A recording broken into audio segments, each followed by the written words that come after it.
Marguerite had spent 42 years taking care of her younger brother. She had never married, never moved out, never chosen herself first. And when Wendell died and the debts came, all of them at once, Marguerite found herself on a sidewalk at 65 years old with one duffel bag and a wooden urn. At the county auction that Tuesday, she spent the last $6 in her wallet on a collapsed house that nobody wanted. The people in the room laughed. One woman said it loud enough for everyone to hear. $6 for a death trap?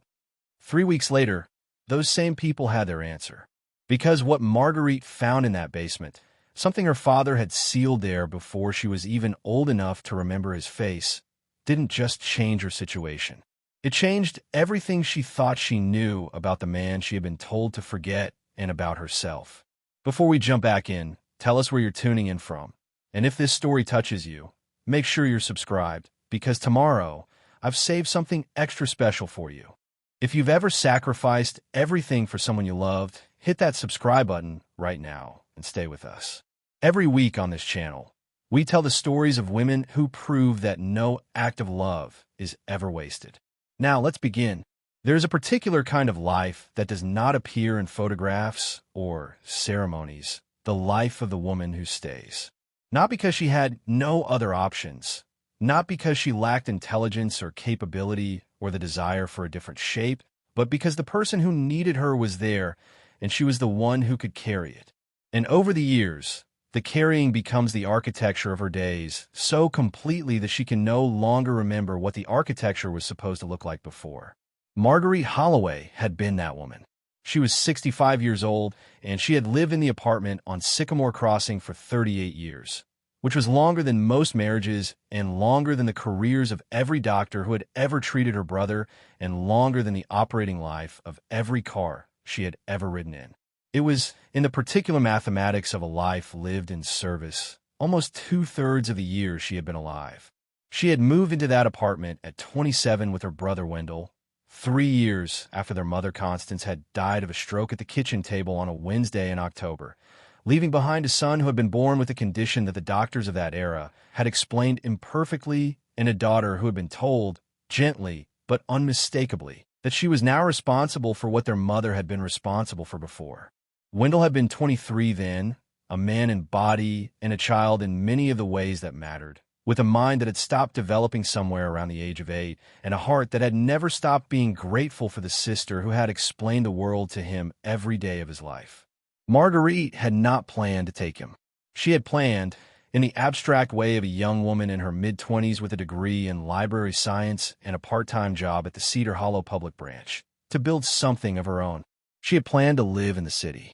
She had planned, eventually, to marry. What she had not planned was the particular gravitational weight of a brother who could not be alone, who could not manage medications or bills or the slow accumulating logistics of an adult life, who looked at her on the afternoon of their mother's funeral with an expression of such complete trust that the question of who would care for him was not a question she could answer with anything other than herself. She had moved them both into the apartment on Sycamore Crossing 6 weeks later, telling herself it would be a year, perhaps 2, while she found a more permanent arrangement. The years of her late 20s had passed. Her 30s, her 40s. There had been friendships, the kind that are maintained carefully across the distance that responsibility imposes.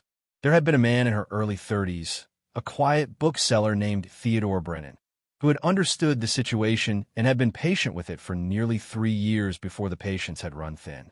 He had said, with a sadness she recognized as genuine rather than rehearsed, that he wanted a life of his own and could not see where his life would fit inside hers. She had understood. She had not blamed him. She had also not left the apartment because Wendell had been having a difficult winter and leaving had not been possible. She had thought sometimes in the years that followed about what the other version of her life might have looked like. The version where she had not taken Wendell at 27. The version where she had found a way to be both present and separate that she had never quite managed to locate. She had thought about this without bitterness, which she considered one of her better qualities, the capacity to examine the road, not taken without using it as a weapon against the road she was on. She had loved her brother. That was the fact that organized everything else. You could examine the cost of choice and still know it was the right choice, and she had examined the costs every morning for 38 years. She had loved Wendell with the specific and unqualified love of a sister who had chosen every day to meet his fragility with care. That love had been the ground-level truth beneath every other consideration, the foundation she had built her entire adult life upon, and she had never once, even in the hardest years, regretted it. Wendell had been a gentleman. This was the thing people said about him at the funeral, and it was true in the way that simple statements about complicated people are sometimes true. He had been gentle with the cat they had adopted in the third year on Sycamore Crossing, a tortoiseshell named Pudding who had lived to be 17 and had slept on Wendell's chest every night of her life. He had been gentle with the small garden of potted herbs Marguerite had maintained on the kitchen windowsill, watering them on the schedule she had taped to the cabinet door, never missing a day even when his hands shook from the medications. He had been gentle with the children in the apartment building, who had drifted in and out of his orbit over the decades, drawn to him in the particular way that children are drawn to adults who do not perform adulthood at them. He had remembered every one of their birthdays. He had kept a notebook in the drawer beside his bed with the names and the dates written in his careful, oversized handwriting. Marguerite had worked at the Cedar Hollow Public Library for 36 of those 38 years, beginning as a reference assistant and ending as the head of the periodicals department, a position she had held for the last 11 years of her career until the budget cuts had eliminated it the year before Wendell's final decline. She had not minded the work. She had loved it, in fact, with the particular love of a woman who had spent her childhood in libraries and had never stopped finding them to be the most reliable rooms in any building she entered. The library had organized her days around something that was hers alone, a structure of meaning that existed independently of her brother's needs, and she had brought to it the same careful attention she brought to everything. Her colleagues had loved her. Her patrons had loved her. The teenagers who had come in after school had requested her by name when they needed help with research papers, and she had given them the help with the patience of someone who understood that a teenager asking a question is sometimes asking a different question than the one the words contain. She had budgeted carefully across those 38 years. Wendell's disability check had covered a portion of their expenses, and her library salary had covered the rest, with enough margin in the good years to maintain a small savings account that she had drawn upon during the bad years and replenished during the recoveries. She had kept their lives modest and intact. She had kept Wendell in his medications and his routines and the particular environment of stability that allowed him to function at the highest level his condition permitted. She had not taken vacations. She had not bought a car after the first one died in her late 40s. She had not replaced her wardrobe except as items wore out, had not eaten in restaurants except on Wendell's birthday each year, when she took him to the same diner on Hartwell Street that he had loved since he was 14, where the waitress named Bernadette had known their order for 2 decades and had never once made Wendell feel rushed or strange. Wendell had begun to decline in the spring of the year Marguerite turned 64. The doctors had used the word that everyone uses for the slow disassembly that accompanies certain conditions in their later stages, a word that Marguerite had read about in the medical journals at the library years before Wendell's diagnosis had ever caught up with it. She had known what was coming because she had read about it. And she had also known because she had been watching Wendell for 38 years, and she could read his body the way other people read weather. The decline had taken 14 months. She had managed it the way she had managed everything, with notebooks and schedules and the careful coordination of home health aides and visiting nurses and the social worker from the county who had checked in twice a month to make sure she was not collapsing under the weight of what she was carrying. Wendell had died in November in the bedroom of the apartment on Sycamore Crossing with Marguerite holding his hand. He had been 61 years old. He had said her name in the last hour, the way he had said it 10,000 times across their shared life. The particular 2-syllable music of Margot that he had used since he was small and that no one else had ever called her. She had answered him the way she always had. She had said, "I'm here, Winnie. I'm right here." And she had stayed there until the morning, when the nurse came and confirmed what Marguerite already knew, and then she had made the calls in the order she had prepared months earlier, the funeral home first, then the social services office, than the small handful of people who needed to know. The bills arrived over the following 6 weeks with a particular quiet violence of paperwork that has been waiting for its moment. The medical debt from the final 14 months had accumulated despite the insurance, the supplementary coverage, the careful negotiation Marguerite had conducted with every provider who had touched her brother's care. The hospice charges, the ambulance transports, the medications that had cost what they cost, the cremation expenses, the small accumulated late fees and interest charges that are usually careful bookkeeping had failed to keep ahead of in the chaos of those final months. She sat at the kitchen table on Sycamore Crossing with the bills spread out in front of her, and she did the arithmetic, and the arithmetic was not in her favor. The savings account she had maintained for 38 years was gone. The library pension she had been counting on would not begin disbursing for another 7 months. The landlord, who had been patient through Wendell's final months in the way that decent people are patient, would not be able to remain patient indefinitely. She had 30 days to vacate the apartment. She packed what she could into a storage unit she rented on the last working credit card she possessed, a small monthly charge that she calculated she could maintain for approximately 4 months before the card would refuse it. She packed Wendell's books, the picture books, and the simple chapter books, and the field guides to birds that he had loved since he was a child, organized in the boxes the way he had always organized them on his shelf, by color rather than by subject, because the colors had been what made sense to him.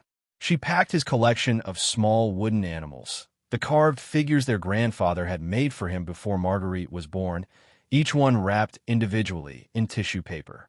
She packed the photographs in their frames. She packed the tortoise-shell cat's old collar, which Wendell had kept in a small box on his dresser for the 11 years since Pudding had died. She packed her mother's recipe box, the wooden one with the hand-painted irises on the lid that Constance had used every day of her adult life, and that Marguerite had inherited the afternoon of the funeral and had used herself for 38 years afterward. She packed one duffel bag for herself, the canvas bag she had bought in her late 20s for a trip she had never ended up taking. She carried Wendell's urn.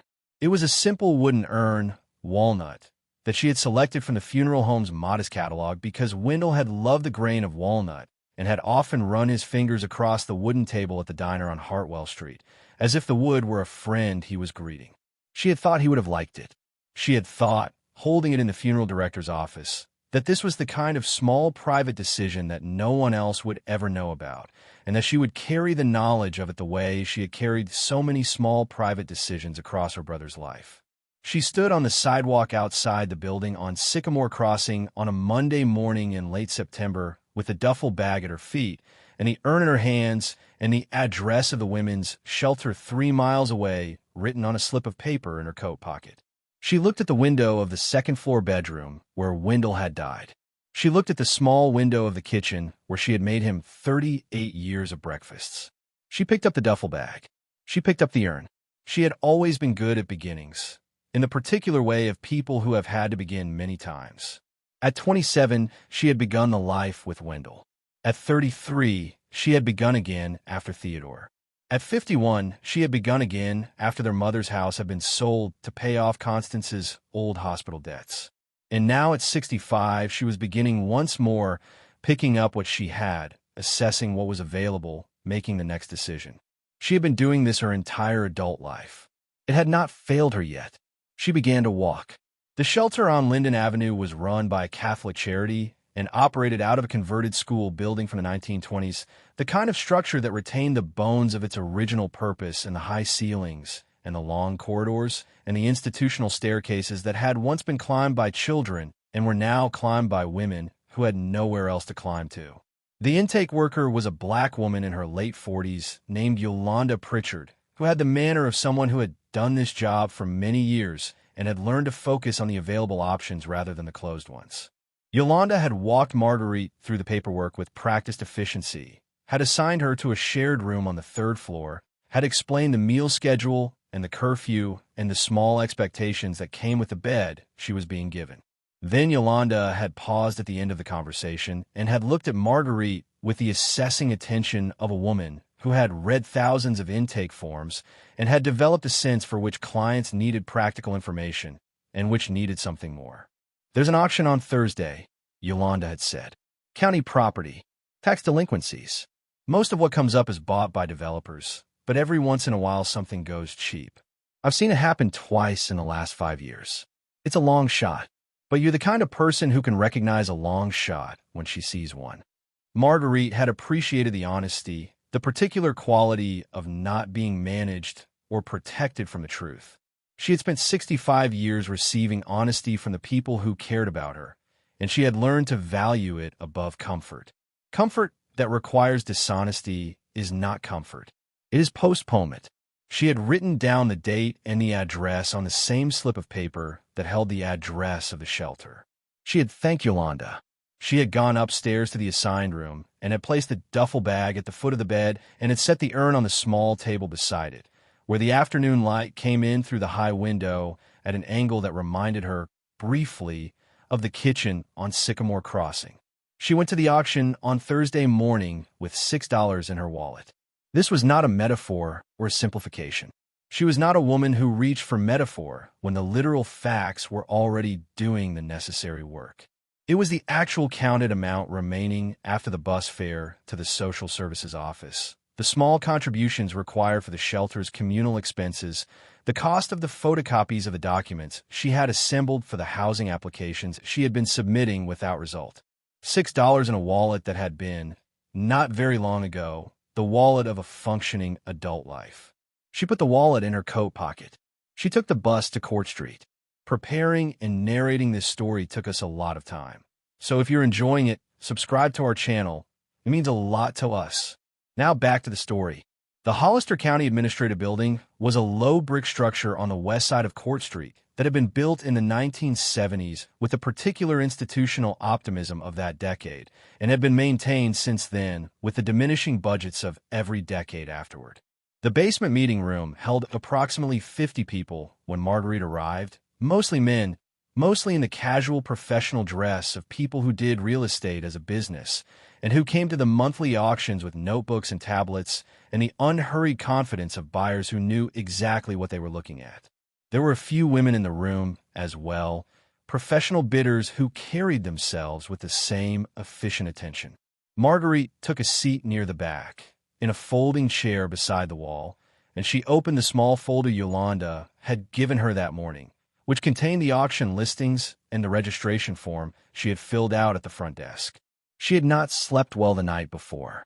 She had lain in the assigned bed in the third-floor room with the urn on the table beside her and had thought about the arithmetic of $6 against the catalog of properties in the listings, most of which had reserve prices in the thousands or tens of thousands. She had thought about the long shot Yolanda had mentioned and what a long shot actually meant when it was the only shot available.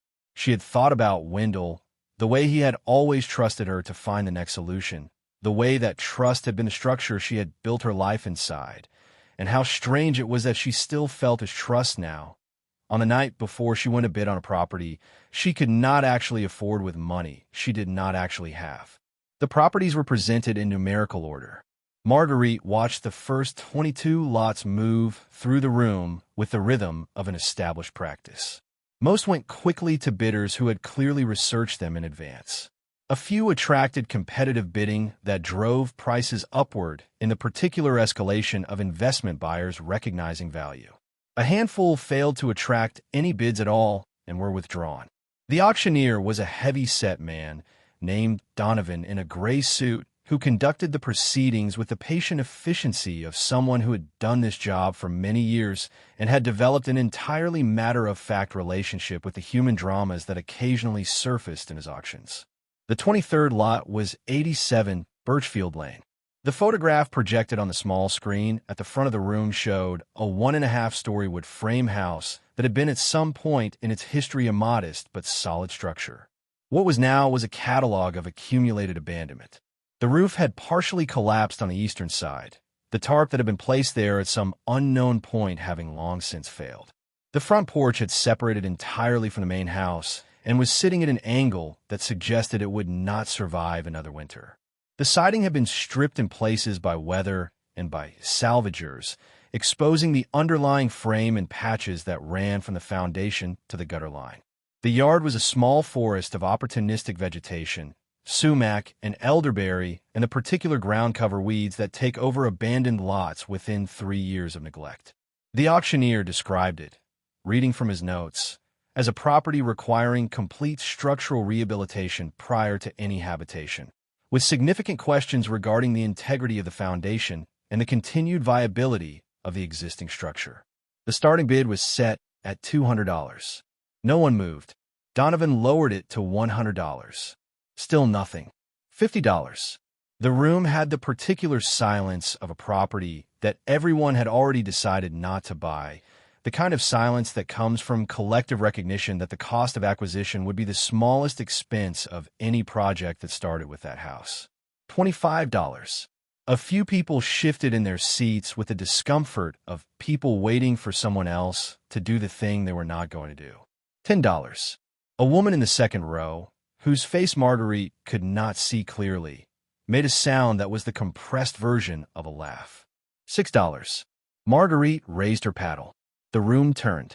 This was the thing she would remember afterward, the way the whole room had turned in a single coordinated motion to look at the woman in the back who had bid on the property no one wanted. She felt the weight of their attention with the particular awareness of a person who had spent 38 years not being looked at, who had moved through her life as the woman in the background of someone else's story, and who was now, briefly, the center of a room. The woman in the second row turned all the way around in her chair. She had short brown hair and a navy blazer and the expression of a person who had just been handed a small piece of unexpected entertainment. $6 for a death trap, she said, audibly, to no one and to everyone. There were a few sounds in the room that were almost laughs. Donovan paused for a beat, looking at his notes, then back at Marguerite. "I have $6, he said. "Do I have $7? $7, anyone." The room said nothing. Donovan waited the obligatory moment. Going once. Going twice. Sold to the lady in the back for $6. The gavel came down. He moved on to the next lot. The room turned away from her with the same coordinated motion, returning its attention to the front. The brief entertainment concluded. Marguerite sat very still in the folding chair, the paddle still in her hand, the receipt being walked toward her by a young woman with a clipboard. She was not yet moving. She was sitting with what had just happened. 87. Birchfield Lane was on the eastern edge of Cedar Hollow, in a neighborhood Marguerite had not visited in over 5 decades. She discovered this the following morning, when she walked the 2.5 miles from the shelter with the key in her coat pocket and the address written on the same slip of paper that had carried her here through every step of the previous 3 days. She had not been in this part of town since she was 12 years old. The fact of it surfaced gradually as she walked, the streets becoming familiar in the particular physical way that places learned in childhood are familiar, the curve of Birchfield where it met Pratt Street, the way the road dipped slightly past the old brick schoolhouse that had been a school when she was small and was now a community center, the mature oaks that lined the sidewalks and that had been smaller oaks in the time she had known them. She stopped at the corner of Birchfield and Pratt. The intersection was the same. Not exactly. 53 years had changed the surface details, the cars and the fences and the house numbers, but the geometry was unchanged, and her body knew it before her mind had caught up. She had walked this corner thousands of times in the years before her mother had moved them across town to the apartment on Hartwell Street, where Marguerite had finished her growing up. She had not understood then why they had moved. Constance had said only that it was time, in the particular tone that Marguerite had learned, even at 12, not to question. She had wondered about it in the years afterward, the abruptness of the move, the way her mother had not spoken about the old neighborhood again, the way certain photographs had quietly disappeared from the frames in the new apartment. She had wondered about it without ever finding the answer, because the question had never been one she could ask. She walked to 87. It was worse in person than in the photograph. The porch was hanging at the angle she had seen on the screen, but with a more vivid sense of how it had separated from the house. The collapsed section of the roof had let a significant amount of weather into the upper rooms over the years, and the smell that came from the building when she approached the side door was the smell of long abandonment, of wood that had cycled through too many seasons of moisture and drying. She moved around the structure carefully assessing it the way she assessed everything systematically, without forcing conclusions. The foundation, she noted, was sound. The walls below the roofline were upright. The east side was the worst affected, but the western half of the house had retained its structural integrity. It was damaged. It was not beyond recovery. The side door key required several minutes of patient effort before the lock yielded. She stepped into a small mudroom that opened onto a kitchen with the original fittings for what she estimated was the 1950s, a porcelain sink with separate hot and cold taps, a linoleum floor in a pattern of yellow and gray squares, cabinet doors that had swollen in their frames over the decades, but had remained intact. She moved through the rooms slowly.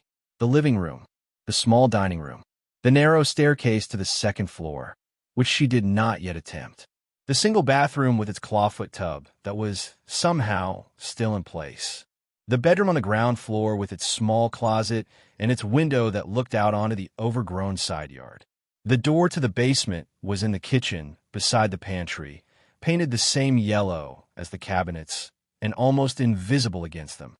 Marguerite had noted it on her first walk through and had deliberately left it for last, in a way she had always operated, finishing the easier rooms before approaching what required more attention. The door opened with less resistance than she had expected. The wooden steps descended into a darkness that smelled of earth and of stone and of the cool stillness of below-ground spaces. She found a light switch at the top of the stairs and tried it without success. She had brought the small flashlight Yolanda had given her that morning. She switched it on and began to descend. The basement was larger than she had anticipated, the foundation extending under what must have been the full footprint of the original structure, with stone walls that had been laid by hand in the era of the house's construction, and a packed earth floor that had been overlaid in places with concrete in some later renovation. The ceiling was low. The space had the particular cool steadiness of basements that have maintained their temperature across decades of changing seasons. She moved her flashlight along the walls. Old shelving units against the north wall, holding mason jars and the abandoned debris of previous tenants. A coal furnace in the southwest corner, long disused. The water heater, ancient, beside it. The wall on the east side was wrong. She noticed it on her second pass with the flashlight, the way it did not match the others. The other walls were the original stonework, irregular and beautiful in the way that handmade stone walls are beautiful, the variations in color and size of the stones telling the story of where they had come from and who had placed them. The east wall was different. It had been finished with a layer of mortar and then with what appeared to be a kind of plaster overlay, smooth flat in a way that did not match the rest of the basement and did not match any logic of the original construction. It looked, she thought, like a wall that had been built to hide what was behind it. She stepped closer. She put her hand against the surface. It was cool. It was solid. It had been here a long time. She pressed harder, in different places, and she felt the slight hollowness of a wall that did not have stone behind it.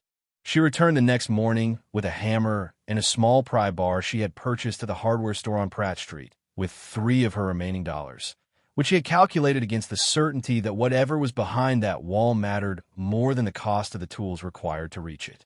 The hardware store owner, a weathered man in his 70s named Halloran, had looked at her with the open curiosity of small-town merchant and had asked, not unkindly, what she was working on. She had told him the truth, that she had bought the house at 87 Birchfield Lane and was beginning the assessment. He had nodded slowly. That house, he had said, has been waiting a long time for someone to come back to it. She had not asked him what he meant. She had paid for the tools and had walked the 4 blocks back to the property with the particular focus of a woman who understood that the answer to one question was sometimes hidden inside the answer to a different question entirely. The plaster came away in sheets when she struck it, brittle from age, the mortar behind it crumbling under the pry bar with a yielding that suggested the wall had been built quickly and without expectation that it would need to last forever. She worked methodically, the way she did everything, opening a section of the wall approximately 3 feet wide and 4 feet tall, the dust rising in the basement air and settling on her clothes and on her hair. Behind the plaster was a hollow space about 18 inches deep, formed by a wooden frame that had been built against the original stone wall and then covered. Inside the hollow, set carefully on a small wooden platform that had been constructed to keep it off the basement floor, was a steamer trunk. It was the kind of trunk that had been common in the early decades of the 20th century, a dome-top traveling trunk with leather straps and brass corner reinforcements, and a hinged hasp closure that had been padlocked shut at some point in its history, though the lock had since rusted into a fragile shell that came away in her hands when she touched it. The trunk itself was in remarkable condition, preserved by the dry, stable air of the sealed cavity, the leather darkened but not cracked, the wood unwarped, the brass tarnished but intact. She knelt on the basement floor in front of it. She put her hands flat on the lid. She did not yet open it. She sat with the moment for a long while, the way she had learned to sit with moments that mattered, allowing the weight of it to settle into her before she added the weight of what came next. She opened the trunk. Inside, wrapped in oilcloth that had been folded with the care of someone who intended the wrapping to last, were three things. The first was a packet of papers, several documents folded together and tied with a length of cotton string. The second was a smaller wooden box, about the size of a book, with a simple sliding lid. The third was a letter, sealed in an envelope, addressed in handwriting she recognized but could not, for a moment, place. She lifted the letter first. She had always done things in the right order. The paper she would read after, the legal instruments, whatever they were. The wooden box she would open last. The letter was the human part, and she wanted the human part first, because she had learned across 65 years that the human part was almost always the one that explained the rest. The envelope was addressed to my daughter Marguerite. She sat down fully on the basement floor, her back against the cool stone of the original wall. The handwriting on the envelope was her father's. She had known at the moment she had touched it, in the way that handwriting carries the imprint of the hand that made it, even across a separation of decades. She had been 4 years old when her father, August Holloway, had died, and what she possessed of him was a handful of photographs and a few small documents her mother had retained, and the particular handwriting that had appeared on the back of those photographs in his careful, slightly slanted script. She had grown up understanding that her father had died of a heart condition suddenly when she was a small child, and that her mother had not liked to speak of him, and that the absence of him in their household had been a kind of weather Constance had moved through without comment. She opened the envelope. The letter inside was several pages long, written on the same heavy paper as the envelope, in the same careful hand. It was dated June of the year Marguerite had turned 3. My Marguerite, by the time you read this, I will have been gone for a long time, and the truth of it is that I am writing this letter because I do not know how much time I have left. The doctors have given me their assessment, and it is not the one your mother and I had hoped for. I am writing this in the basement of the house I built, the house at 87 Birchfield Lane, where you took your first steps last spring on the kitchen floor, in the room where your mother and I were married 3 years before you were born. You will not remember any of this. You are too small now to retain it, and by the time you are old enough to remember, your mother will have made the decision she will need to make to protect you from what is coming. I want you to know who I was. I want you to know what this house was.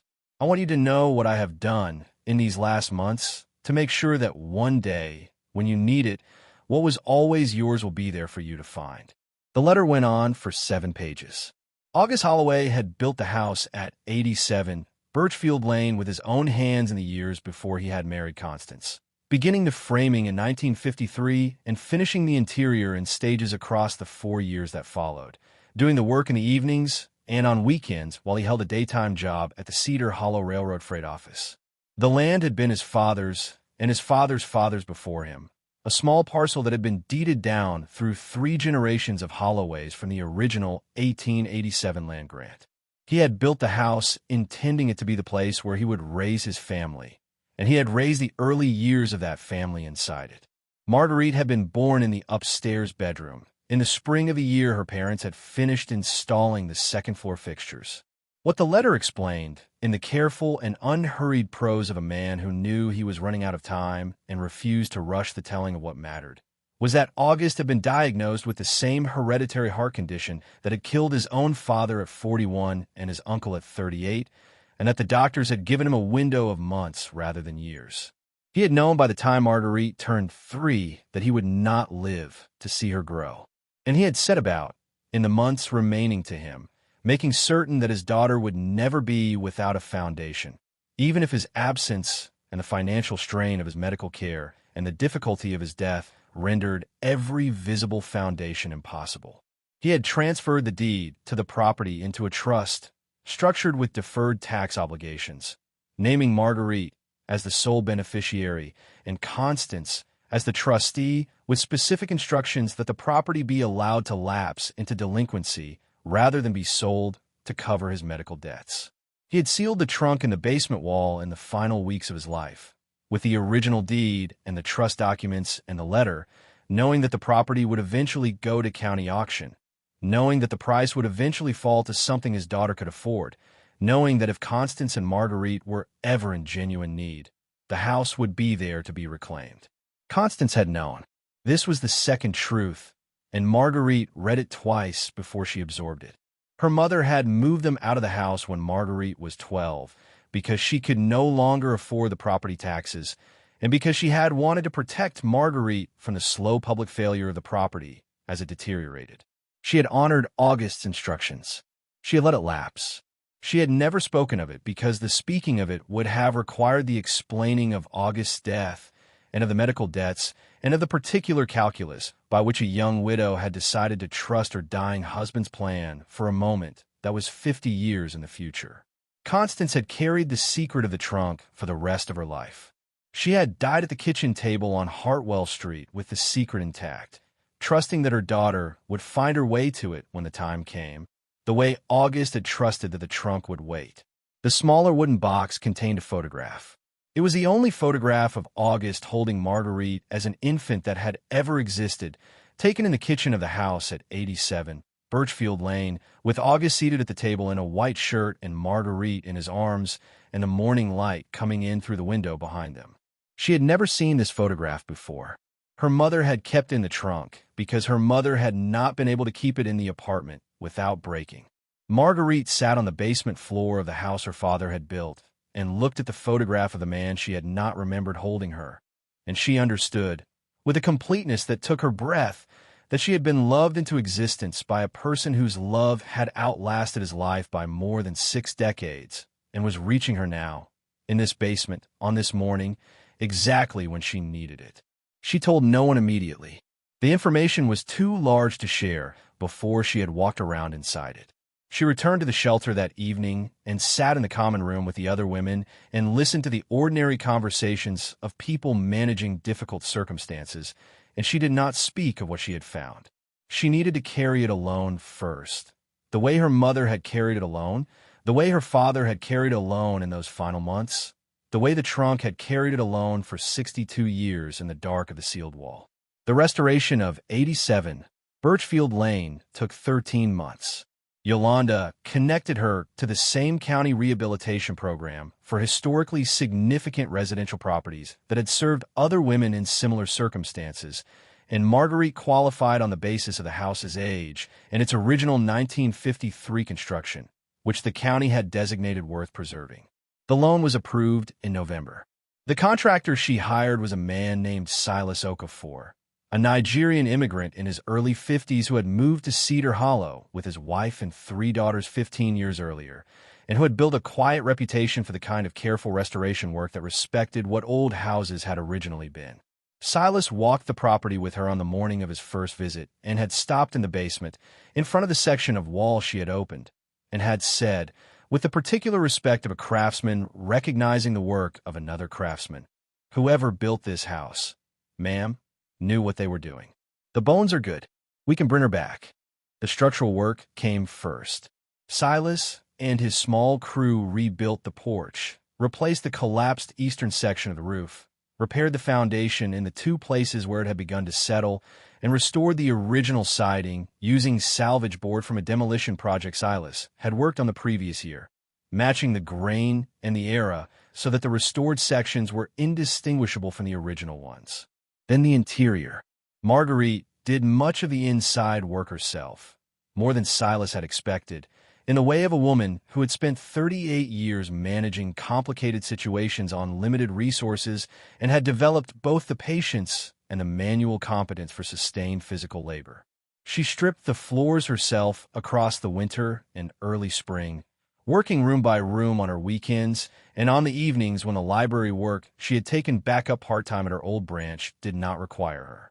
The original hardwood revealed itself in slow stages as the layers of later flooring came up. Oak that had been laid by her father in 1955 and that emerged from beneath the linoleum and the carpet with the warm honey color of wood that had been protected for 7 decades from the particular where that ordinary floors absorb.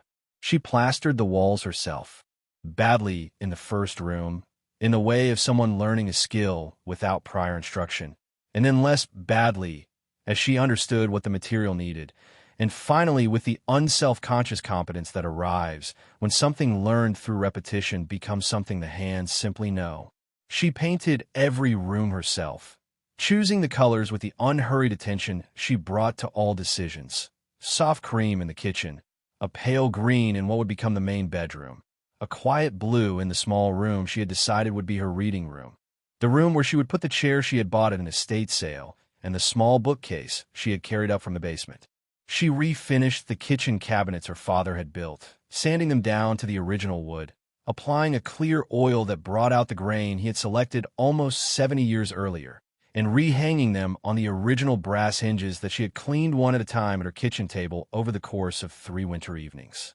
The neighbors had watched the restoration with the evolving attention of people reassessing an assumption they had held for so long it had stopped feeling like an assumption.